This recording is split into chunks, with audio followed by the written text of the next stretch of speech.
Have you ever wondered how many deaths are in The Walking Dead? I'm not just talking about humans, I'm including animals and walkers in this death toll, because I just hate my life. If you are curious about that, then stick around to find out. And if you aren't, then give it a watch anyway. You might enjoy yourself. The Walking Dead, aka the best show to ever exist, took the storm by world in 2010. Yes, that is right, folks. This show came out in 2010. Does that make you feel old?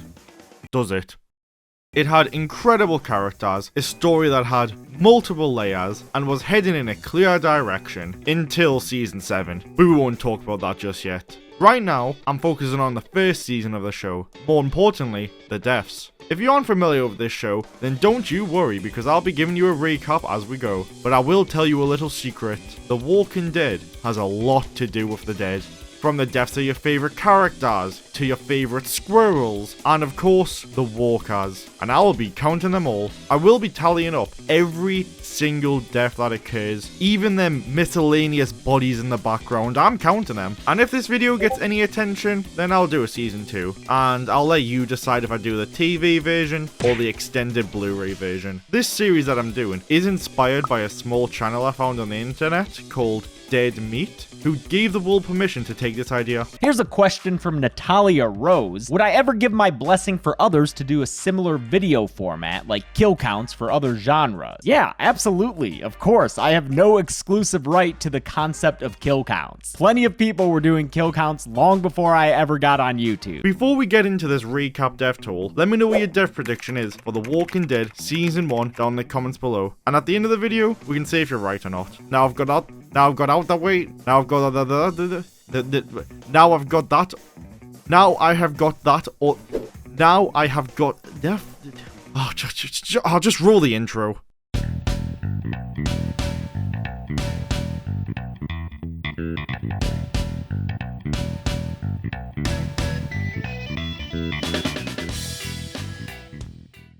This episode opens with a sheriff looking for gas, but this ain't no normal sheriff. This is the protagonist of the series, the savior of humanity, and he is the one and only. Hi, I'm Andrew Lincoln, aka Ricky Dicky Doodog Rhymes. When he's looking for gas, he finds a truck that's been flipped over, but like, how? How did it happen? How is it flipped? There's nothing around this to indicate how it flipped. He also finds 2 dead bodies, which I will be adding to the toll because I'm doing that. But it gets worse than dead bodies. Rick sees a sign that says they've run out of gas, so in a fit of anger, he finds a little girl and shoots her in the face. We then get thrown back in time to a pre-apocalypse Rick, where he and his BFF Shane are sitting in a cop car. We can tell these two are best friends, because Shane just dips his fries right into Rick's burger. They get called out to intercept 2 criminals who are on the run. On the way there, they drive past a dead animal, which I can only presume is a rabbit. So, it's getting called a rabbit. They arrive at the scene, set up a spike trap, and wait. When the criminals arrive, they hit the spike trap and flip, I kid you not, 7 times. Of course, this results in 0 deaths or even wounds to the criminals. A tense shootout begins between the cops and the crooks, which results in Rick getting hit. The 2 assailants are put down, and when it all seems clear, Rick gets back up. As luckily, he is the main character, so he's wearing a plot-proof vest. Wanna catch you in your vest? Yeah. Ooh, that looks like it hurts though. Turns out there was a 3rd guy, who Shane does put down, but sadly, it was too late and Rick was shot into the plot coma. After some time has passed, we get to see Rick's point of view in the hospital through this shitty slow motion effect that looks like it was done in iMovie. But I must also say that it's nice to see Shane staying by Rick's side like a good friend. When Rick wakes, he finds Shane is gone and the plant is dead, but I will not be counting the plant to the toll. He gets up and walks about the now destroyed hospital, and you may be wondering, how did he survive this long, being left alone in an abandoned hospital whilst in a coma? It's because he had a never-ending IV that kept him alive. When on his walkabout, he stumbles upon a mutilated corpse, and the pure terror on Rick's face just warms my soul. We will be adding this walker to the toll because I have put myself through the pain of doing that. Before we leave the hospital, of course I need to mention the famous iconic meme door, "Don't Dead, Open Inside," because whenever someone reviews the first season of The Walking Dead, we must mention it.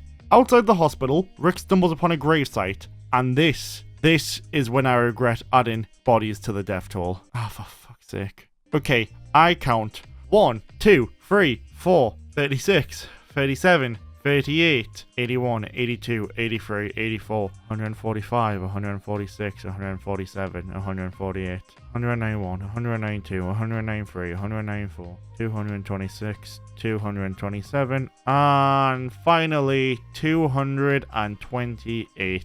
Alright, I think there are 228 body bags that I can see. I'm not going to count the ones I cannot physically see, so yes, there's a possibility that there are some underneath all of that I can't see. But since I can't see them, I will not count them. Let's move on. Oh, for goodness sake, there's another body just outside the site, as well as 3 body bags next to the helicopter. On his way home, Rick has his first face-to-face with a walker. Well, he's not exactly walking much these days, but you get my point. He steals his bike because he hates the disabled and rides home, only to find his place empty. He goes outside so he can process what's happening and gives a wave to his neighbor Tony, when all of a sudden, a kid comes up behind him and smacks him with a shovel, which clearly caused some kind of brain damage because he mistakes this boy for his son Carl. Carl. Yep, that's quite a difference. The child's father rushes over and assassinates Tony, rude, then reminds the boy that walkers don't talk. He points a gun at Rick and demands to know why he's wearing bandages, but Rick faints due to, you know. When he wakes up again, he's tied to a bed, and not in the fun way. The man tries to get answers from Rick about his wounds. After realizing that's just a gunshot wound, the man lets Rick go. They sit down for a nice dinner, which must be extremely awkward since Rick doesn't really know what's happening, so he's just being kidnapped in his mind and now having dinner with them. Anyway, Morgan and Dwayne, that's their names, tell Rick what's actually happened to the world now, which makes it less awkward. The next morning, Rick kills his first walker that's just sitting for some reason. And my question is, do these walkers get tired or not?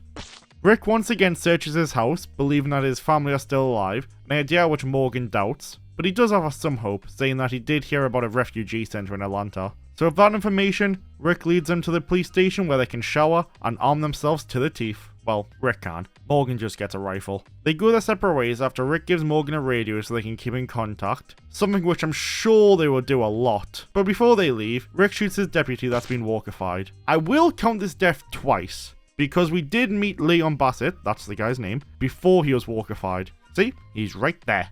Morgan and Dwayne return home and he looks at pictures of his dead wife, who is currently a walker. He sets up the rifle he got and starts killing walkers. 2 walkers to be exact, until it comes to his wife. Then he bitches out. You would think that the walkers would start bashing down the doors, but nope, they just walk off. Because apparently, they don't care much about noise. Meanwhile, Rick stops by the bicycle guy walker and puts him out his misery, because if stealing his bike wasn't enough. Rick then drives towards Atlanta and radios around for contact, but his radio doesn't seem to be working, so communication isn't possible, meaning that he doesn't know Shane is still alive. Shane tries to fix the radio, but he'd rather kiss this random woman instead.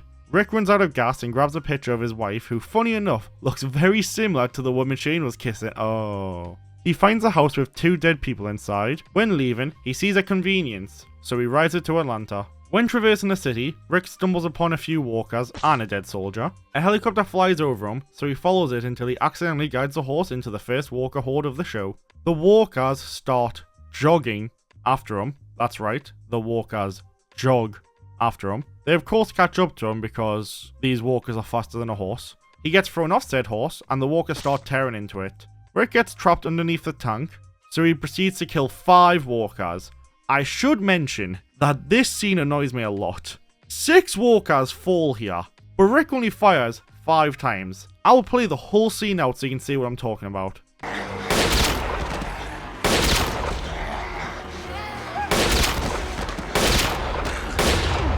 Rick fires 5 times, but this walker just takes a nap for some reason, and this one dies even though the gun's not facing her. I will add 5 to the total, but the 6th one fell asleep, so no to that. Rick goes to take the easy way out until he notices Rockstar's removed that option, so he climbs in the tank instead. This is another scene that makes no sense to me. If Rick is below the tank and can clearly see that it's open, why did he not just climb the tank straight away instead of doing the whole will the main character die in the first episode bullshit? If you don't understand what I'm talking about, I'll make a little show so you can comprehend the stupidity of this scene. Rick crawls under the tank, flips to face up, and is directly below the opening, yet he still puts the gun to his head as if there's no escape. He then sees the opening and crawls in. It's dumb. In the tank, he finds a dead soldier who is not as dead as he thinks. Now it's dead. After the gunshot ring is over, he hears a voice over the radio. The voice of the one and only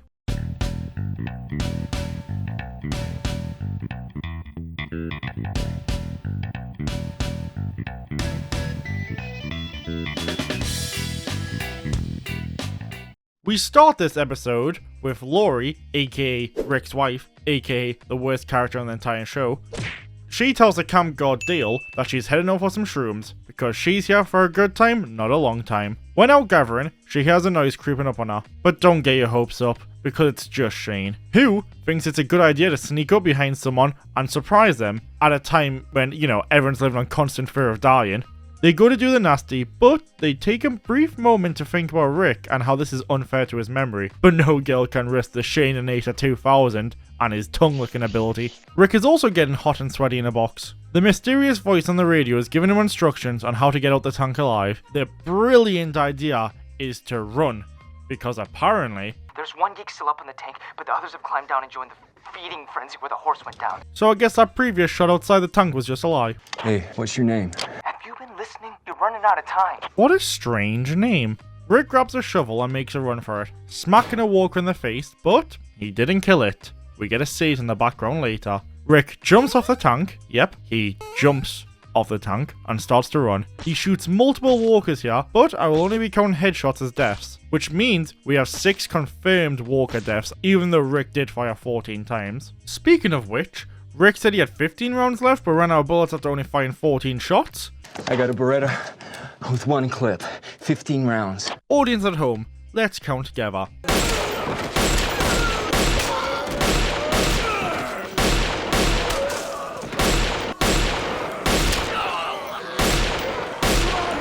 And finally, 14. This either means that Rick cannot count, or I need a better social life. But I am taking the former as the correct answer. I want to mention, the speed these walkers are moving is insane to me. Especially since they're called walkers and not joggers.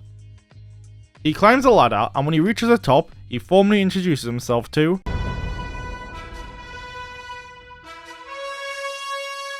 Glenn takes Rick back to meet his group. Before they make it back to Glenn's friends, 2 walkers find them and start approaching. Luckily, Glenn's group has X-ray vision, as they somehow knew that Glenn was just outside the building. They also knew that 2 walkers were heading towards them, so they give the 2 walkers a beatdown and run back inside. When everyone gets inside, this dumb mother shitting bitch points her gun at Rick. Now, you might think it's because Rick's a stranger, or maybe it's because he has a gun. Nope, she points her gun at Rick for a reason so moronic, it makes me physically hurt. The people in this room make the Rhode Island Society for Special Literacy Excellence look smart. Rick wasn't even close to the building when he was shooting. They literally walked through a building, across to another, ran over some more buildings, went down inside another building, went through said building, then down across the street. So tell me, you inbred bastards, how Rick brought the walkers here.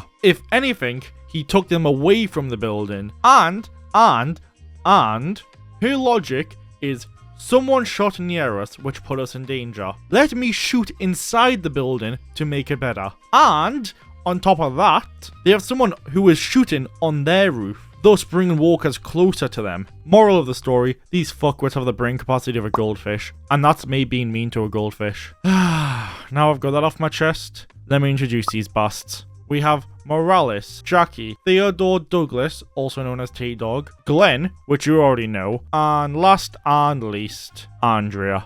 The shooter on the roof is called Merle, and Merle is an asshole. But he's an asshole who does headshot a walker, which does add to the toll. The group eventually confronts Merle about the noise he's making. During this argument, Merle says something that angers T-Dog. Hey, bad enough I got this taco bender on my ass all day. Now I'm gonna take orders from you? I don't think so, bro. Got something you wanna tell me? I'll tell you today, Mr. Yo. It's the day I take orders from Mary Poppins, y'all.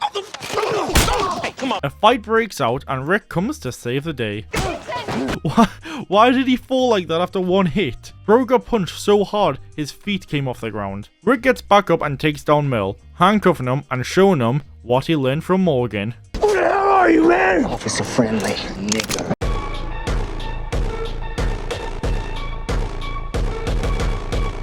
Whoa, whoa, whoa, Rick. I was making a joke about the freaky bondage stuff from the last episode. You know, your handcuff and Merle and all that. God. They leave Merle on the roof and search for an escape route. Heading down to the basement, they find a sewer system.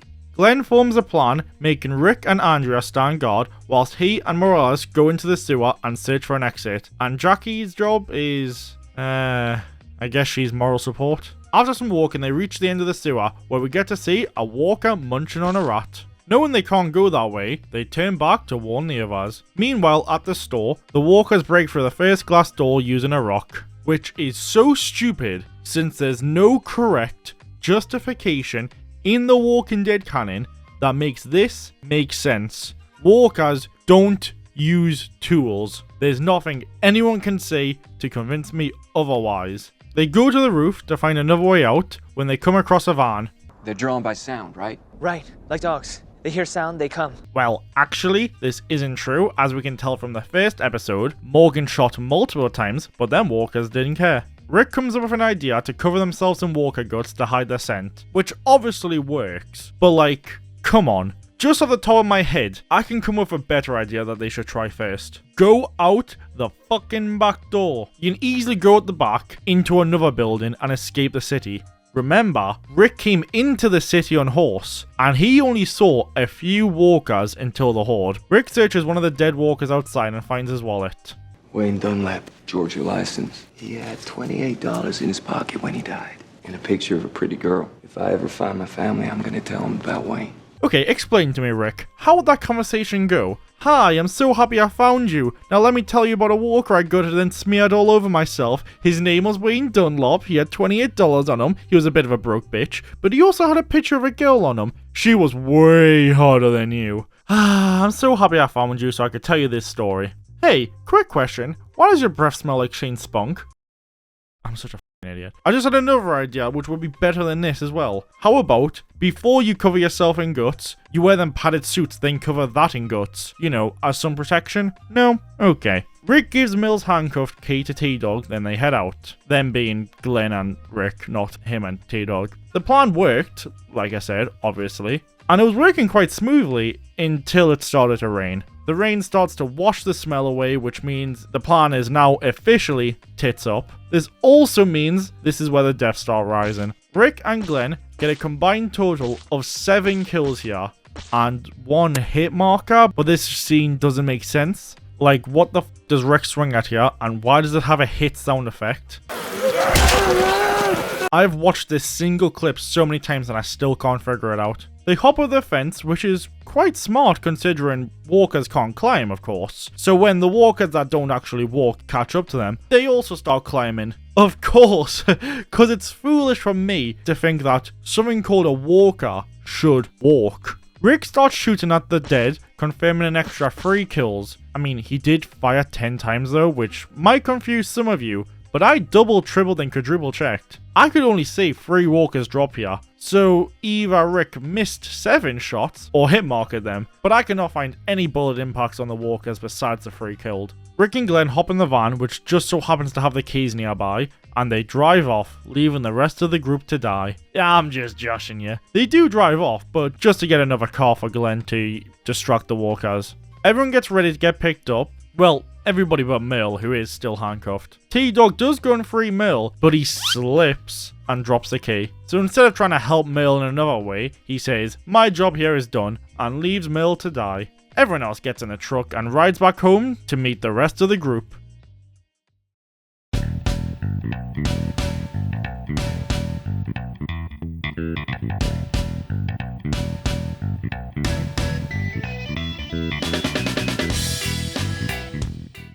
We start episode 3 with Merle, who is still locked up on the roof and is now getting delirious from dehydration. During his outburst for attention, the walkers hear him and this makes Merle go into full panic mode. Fortunately for him, the door won't open, so this gives him time to try and reach for those tools T-Dog knocked over. Speaking of T-Dog, let's see how he and the rest of the group are doing. Everyone arrives back at camp and we get this long awaited and very touching reunion between Rick and his family.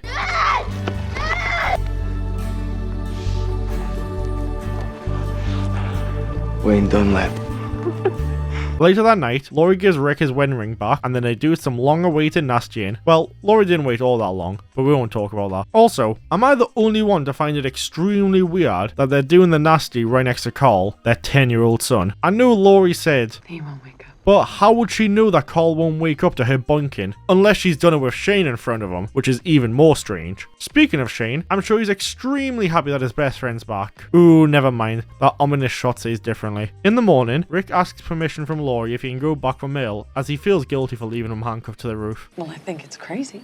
I mean, I think it's just the stupidest way to break your son. Wow, that sounded like some real disapproval from you, Laurie. Before we get to hear more about how much she hates this idea, the children start screaming. Why, you may ask? It's because they come across a walker eating some venison. This brings two questions to mind. One, why were the children so far away from camp? Surely they have rules, and a parent to look after them. Two, why did the walker not react to them screaming? It was loud enough for the group to hear and rush over. I guess it doesn't matter, as we get to add the first ever deer to the death toll. When the group get to the walker, they start beating on him, which ends abruptly with Dale cutting off its head. It's not over yet though, as we hear something approaching from the trees. Oh wait, it's just their hunter Daryl, who may be the loudest hunter ever. No wonder he didn't catch the deer stomping through the trees like that. That walker from before is still alive, because as Daryl eloquently puts it, come on, people, what the hell? It's gotta be the brain. Don't know nothing. Everyone goes to talk to Daryl about what happened to Merle, but before we get into this presumably awkward conversation, I need to count the squirrels that Daryl has on him, as this is the death toll after all. Alright, I'm going to use multiple angles here so I can get the correct amount he has on him. Bearing in mind, Daryl said he has about a dozen squirrels on him. I got some squirrel, about a dozen or so. A dozen is 12, but I will check to see if he was just trying to brag or if he was actually telling the truth. Okay, I found two angles where we can tally up these squirrels. The first angle is pixelated to hell, but that's just because The Walking Dead was made in 2010 and shot on an iPhone 4. So let's up the brightness and the saturation, and now look at it. Mwah, much easier to see. On the left hand side, we have 1, 2, 3, and a fourth squirrel behind the third one. See, you can see its head and a bit of its body. And on the right side, we'll do the same. We have uno, dos, tres, and 4 squirrels on the right side as well, which makes a grand total of 8 squirrels. Now I've counted, let's add them to the total, so we can get back to this uncomfortable conversation between Shane, Daryl, and Rick. An important note that I should have made prior is Daryl and Merle are in fact brothers, so when they tell Daryl and Merle are still handcuffed to the roof, Daryl is surprisingly happy and he gives all of his squirrels to Rick and hugs Shane as a reward. No, in reality Daryl is mad. He pulls a knife out, but it's no match for the two cop bros who quickly de-escalate the situation. Daryl asks where Merle is so he can go get him, and Laurie comes up with this brilliant idea. He'll show you, isn't that right? I'm going back. Laurie walks away in a huff, which is confusing as she brought up the idea to the group. You and Daryl, that's your big plan? It was your idea. Why are you getting pissy? Rick asks Glenn to accompany him, and then T-Dog volunteers to join as he feels guilty for leaving Merle. When this group are having a mass debate about whether or not leaving is a good idea as walkers are now migrating from the city to the camp, Rick mentions that he dropped a bag of guns, then Laurie brings her 2 cents into it, saying, You went through hell to find us. You just got here and you're gonna turn around and leave? it was your idea for Rick to go. You literally said, He'll show you, isn't that right? why are you getting so angry? Rick asked you for permission in private, then you openly said to the rest of the group, He'll show you. now you were getting annoyed. It makes no sense. I don't want you to go. Shut the fuck up, Carl. No one is talking to you. Shane is right. Merle Dixon? Make me understand. The boys go off to the city, and in the meantime, we get to watch everyone else have a laugh. The women are joking about some vibrating toothbrushes, and Shane and Carl are attempting to catch some frogs. It was all well in the quarry, until the big bad wolf came. Laurie sends Carl away and tells Shane to stay away from her and her family, as she has no use for him anymore, which in my opinion is wrong, as Shane's done nothing wrong. Yet. Before we go and check on the boys in the city, I need to do this. You can tell that to the frogs. He said it! He said it! In the city, while on the hunt for Merle, they come across a walker, but Daryl quickly and silently deals with it. Ooh, are we going to get some exciting walker fighting? No, we get thrown back to the camp. Fun. Shane, who is quite heartbroken at the moment, watches Ed, who is an abusive prick, hit his wife Carol. And as I always say, you can choke and poke, but never around other folk. So Shane teaches him a lesson. A lesson on ass whooping. Fact of the day, this is one of my favourite scenes in the whole show. Did anyone ask? Nope, but you found out anyway. Rick and the gang finally get to Merle, but unfortunately, all they find is a hand.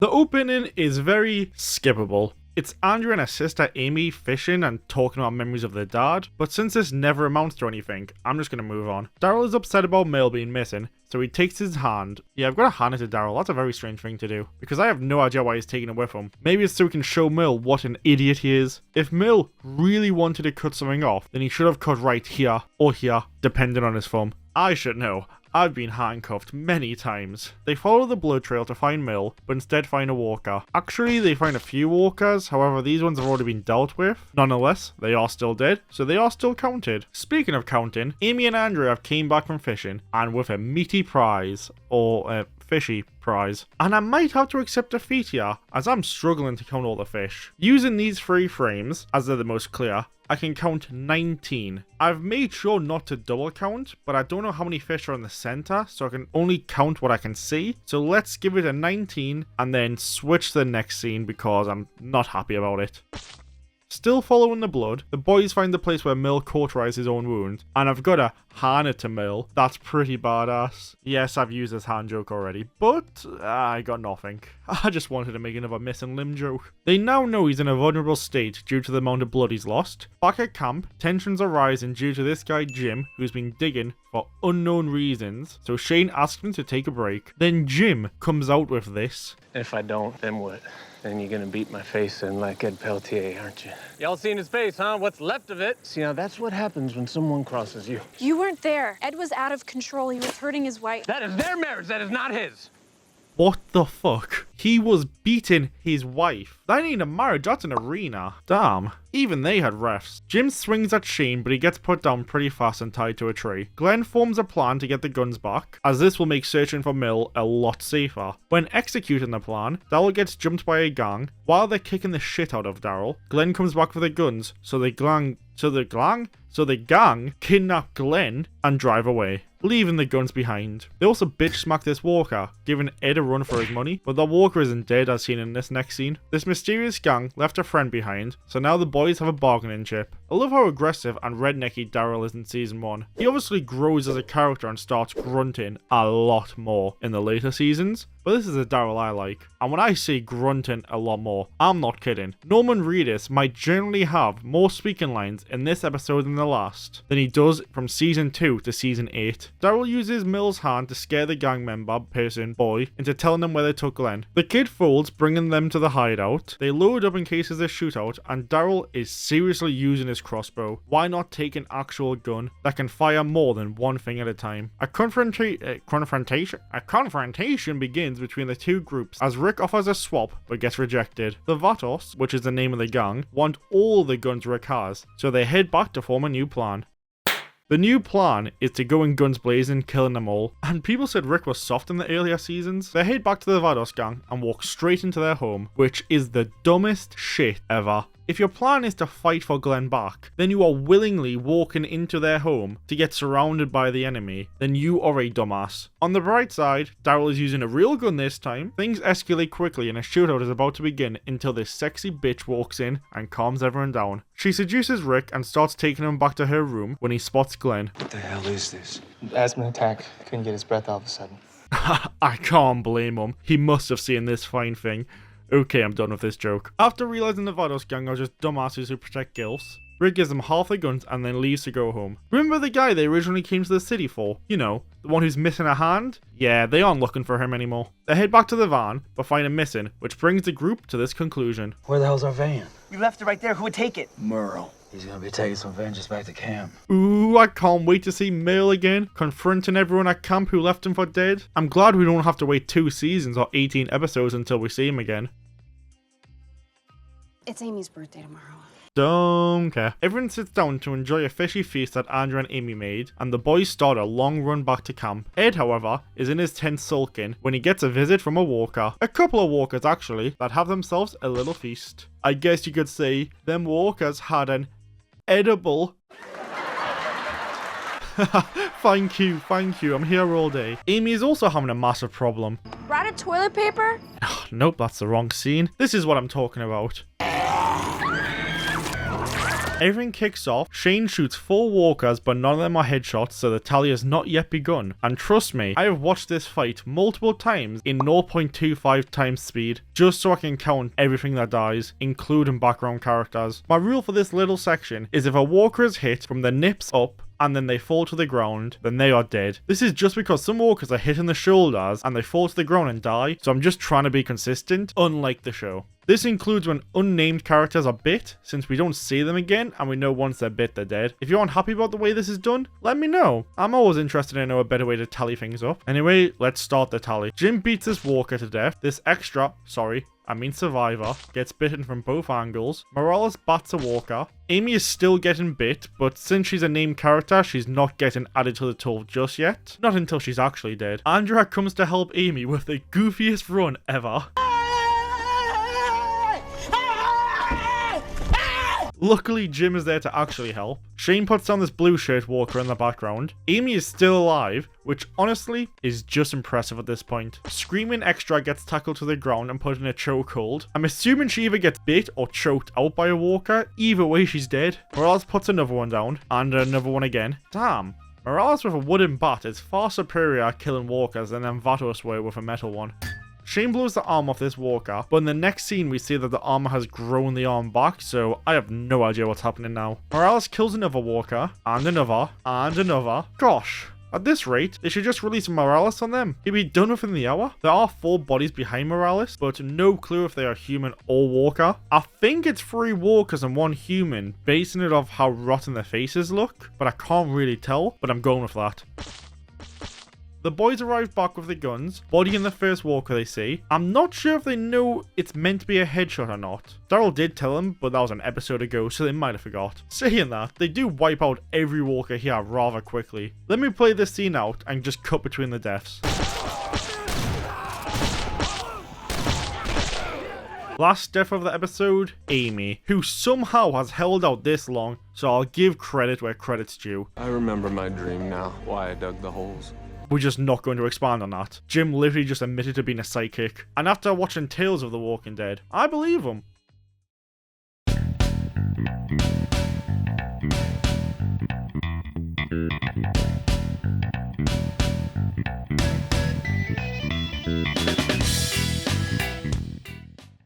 Rick is trying to contact Morgan via the walkie-talkie. They even called walkie-talkies anymore. I feel like a child when I say that. Walkie-talkie? Walkie-talkie? Oh, apparently they're called two-way radios now. But since Rick's conversation is one-way, is it a two-way radio? I'm sticking to walkie-talkie. Andrea's still sulking over Amy, and Daryl is double-tapping the already dead walkers just to make sure they're dead. I won't count these as deaths, as I've counted them in the last episode. Y'all left my brother for dead!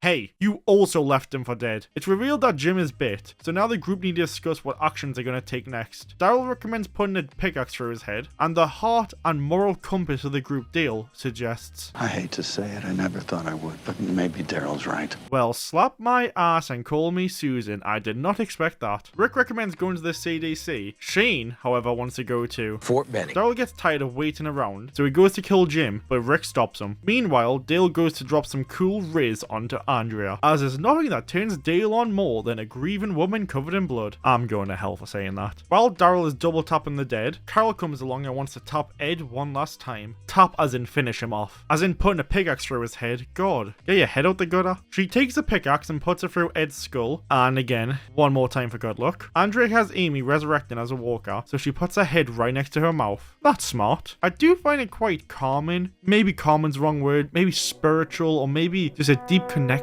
about Amy returning as a walker on her birthday. It just feels right to me. It's as if, just like she was born, she's now being born again in a new way. Sure, it might be different, but as a caterpillar comes out of its cocoon to become a butterfly, it's as if Amy is now coming out of her own cocoon and becoming something else. Maybe this is the new way of life, and we get a chance to have this new outlook on the dead. Maybe they're not dead. Maybe this is a new start. We get to see Amy evolve into... Oh! God, okay, maybe not. Andrea puts Amy down. And Jim is getting walker visions. The Jim getting walker visions isn't important. It's just stupid, so I wanted to mention it. Shane blames me for not being here. Do you? Say no, say no, say no, say no, say no, say no, say no, say no, say no, say no, say no, just say no, just say no, just say no, say no, say no, just say no, just no, no, say no, say no, say no, say no, say no, say no, say no, say no, say no, say no, say no. We have fewer people. That makes us weaker. You monkey-brained cat-flinging bitch. You told him to go. All I can say is that neither one of you was entirely wrong. I can't. Shane is wrong, and so are you. Rick is without question in the right here. I'm going to play some scenes now back to back so you can understand why I hate Laurie, and hopefully I don't get copyrighted. What about the CDC? If one of us suggested, based on a hunch, that we head toward that city, you'd have no part of it. I was just telling Shane, I think we should trust your gut. Make up your mind. Rick and Shane go on patrol. When searching the woods, Shane puts his sights on Rick, but just before he pulls the trigger, he bitches out. Dale, who saw the whole thing, did absolutely nothing to help Rick, and just comments, Jesus. I mean, Shane does play it off pretty cool by saying, "What? Me? Point a gun at Rick? I would never." And then they head back to camp. Shane tells everyone that Rick's plan to head to the CDC is amazing, everyone should join. So Morales says, nah, I'd rather not. So he and his family leave the group, never to be seen again. It's safe to assume they're all gonna survive. I mean, they've got Morales, the literal machine, with them. Jim tells Rick that he's ready to die, so they leave him against a tree and drive off. Back in the camp, when I said Daryl might be right and you shut me down, you misunderstood. I would never go along with callously killing a man. I was just going to suggest that we ask Jim what he wants. Oh, piss off. You did not mean that. Daryl said he wants to put a pickaxe through Jim's head, and you said, I hate to say it, I never thought I would, but maybe Daryl's right. Don't piss in my mouth and say it's raining. I know the different tastes. We see a scientist in the CDC who's working on a cure until he spills some chemicals and evacuates the lab just before it blows up. Later on, we see him drinking his sorrows away alone until the gang pull up outside. And holy cook rockles, that's a lot of bodies. Okay, let me count. I'm just going to use these angles so I can count all the bodies, and yes, they are all counted as mysterious dead bodies, as there's no way I'm going to be able to tell who was a walker and who was a human. I'm just going to speed all this up and tell you how many bodies I found, as me going one by one would be annoying to watch and a pain to edit, especially since I edit these videos on my lunch break, so I only get an hour before I need to go back to work. I am going to count them all up. And then, after I've counted them, I'm going to use this ChatGPT that I've spent $20 on to help count the bodies. And then I'm just going to split the difference or something. I don't know. Okay, I have counted a total of 69 bodies on angle 1, 9 bodies on angle 2, 24 on 3, 20 on 4, and 144 on 5, which gives a total of 266. I don't know how well this AI is going to do, as majority of the bodies are just CGI, but I hope it does a good job because I've spent my money on it now. So let's see how it does. Well, that was a waste of money. The AI is absolutely useless. It counted between 25 and 30 on angle 1, so let's just say 27 bodies, me in the middle. Angle 2 had 6 apparently, angle 3 has 10, 4 has 8, and 5 has 31, which means the AI counted a grand total of 81 bodies. So I'm just going to ignore the AI and stick with my original count and say 144 bodies. The doctor sees Rick's group outside, and when they're trying to figure out a way in, a walker approaches them. How did they not see this walker earlier? I have no idea, because this walker is walking, I know, amazing, in the open, very slowly, so there's no way they didn't see it. But to be honest, I'm just happy that there's walkers walking in The Walking Dead. It only took 5 episodes. The group starts panicking as it's getting dark. Luckily, the doctor opens the door to heaven.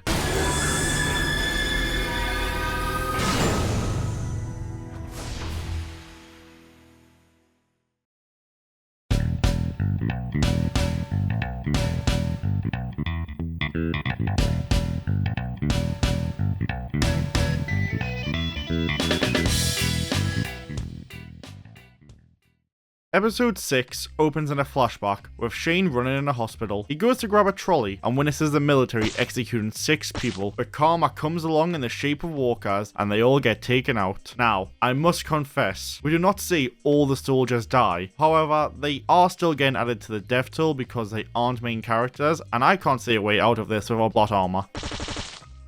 So that means within the first 1 minute of this episode, we have a total of 12 deaths. Exciting. Make sure you stay to the end to find out how many deaths are in this death toll. That was so bloody cringy. Shane gets out of there with his new trolley, and what's that I see in the background? Another dead body. Shane enters a room, and it's Rick. Well, coma Rick. He goes to take Rick out the hospital, but notices that he's on life support, or something. Look, I'm no medical man, so it may not be life support, but I don't know what else to call it. Shane starts whispering sweet nothings in Rick's ear until a loud crash happens. Then all the machines are knocked off. He goes to listen for a heartbeat, but he has nothing. Maybe it's because of the loud gunshots, or maybe it's due to stress, or maybe it's because Rick is the Walking Dead.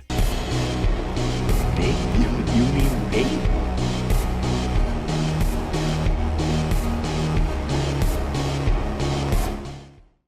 Thinking that his BFF is dead, he leaves the hospital. When leaving, he notices more soldiers gunning down people. And I can't really make it out, but I think it's 2 human nurses. Walkers start coming, so Shane starts going. Back in present day, we get to see the gang now in the CDC. Then Dr. Jensen comes up and lets them in. Are we underground? Well, considering you just took the elevator that went down, and you were originally on ground level, I think that's pretty obvious. They sit down for dinner, and everyone is having laughs and cheers. Keep drinking, little man. I want to see how red your face can get. Whoa, that sounds a bit racially motivated if you ask me. When you gonna tell us what the hell happened here, Doc? Good job, Shane. You made it awkward now. We were all having laughs, getting kids drunk and being racist, but you had to ruin it. Dr. Jensen tells the group that every other scientist left to be with their family, and he was the only one that stayed. But everyone's too drunk to care, so they all leave to shower. Then Rick tells Jensen that he doesn't think his family will survive, which is ridiculous. I'm sure his wife and kid will make it to the end of the show. The question is, though, which wife and kid?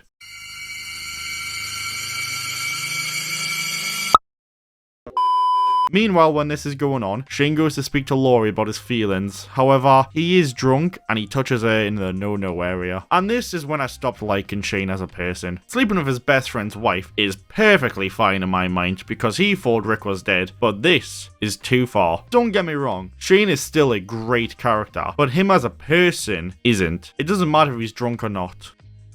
Wow, that got serious. Quick, look at this dancing dog transition.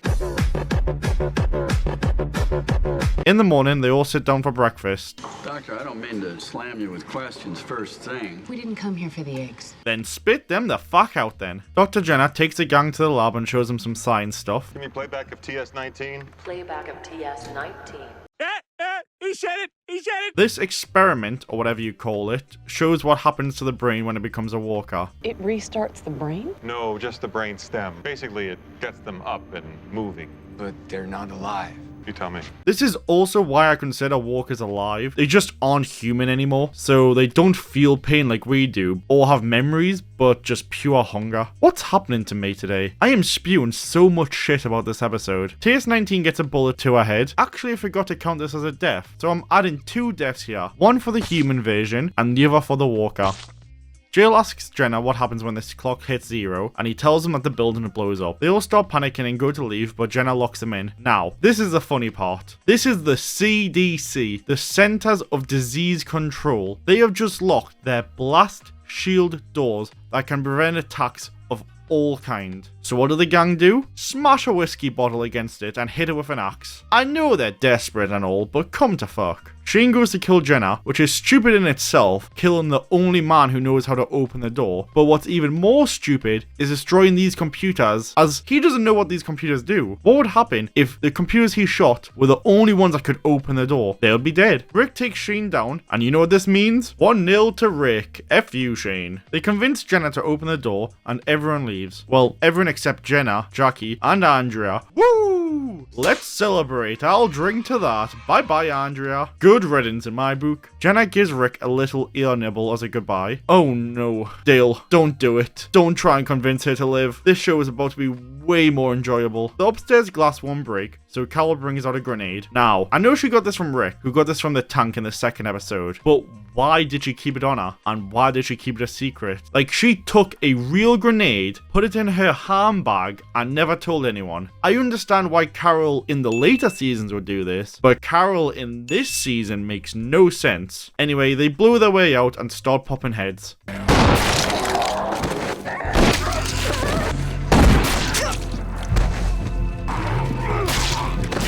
Ah, you see, this walker isn't dead, it's just decapitated. And we know that. It's gotta be the brain. Y'all know nothing? Maybe take your own advice, Daryl. I'm also not counting the walkers on the ground as deaths, since I did that in the last episode. They go to drive off until Laurie notices something coming up the CDC, and oh no. No.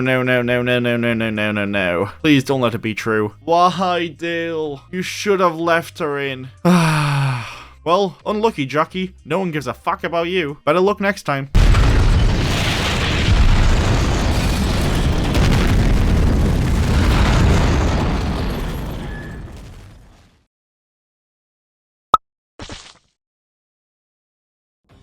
Now we have reached the end of the video. In The Walking Dead Season 1, there was a grand total of 612 deaths, with 27 animals, 35 humans, upsettingly, none of these were Laurie, 66 walkers, and a whopping 484 undefeatable.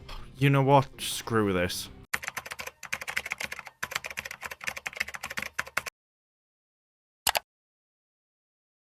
Unidentifiable.